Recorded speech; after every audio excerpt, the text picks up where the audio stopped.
So, it's time na maglalagay tayo ng ating hair mask, guys. Ang ating hair care. Una na ako naligo kanina, guys. So, nabesa ang lola nyo. Kaya hindi pa nakapaglagay ng hair mask. So, ngayon, dry na yung hair ko, guys. So, dito na lang ako sa labab. Maglagay ng hair mask. Ay na siya, guys. Ganyan yung paglagay sa, huwag nating i-direct sa ating anit.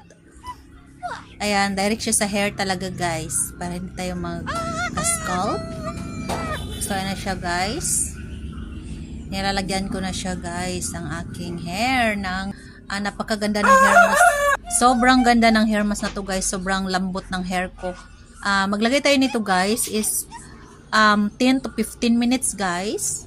Ayan. So, abangan nyo na lang ang result nito, guys, kasi maghirap mag-video. So, ako ng part 2 na video, guys, kapag na-dry na yung hair ko. So, for now, ayan, ipapakita ko lang muna kung paano ilagay yung hair mask natin sa ating buhok. Ayan, napakabango talaga niyan, guys. Ayan. Sobrang bango at sobrang lambot, guys. Ayan. Napakalaki pa ng hair mask natin, guys. 1 kilo, guys. Ayan. Napakatipid, napakasulit. Napakaganda ng ating buhok. Para tayong nagpa-salon talaga, guys. Ayan.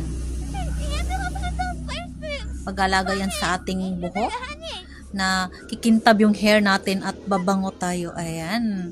So, kung nagustuhan nyo ang ating hair mask, don't forget mag-click lang kayo sa ating yellow basket.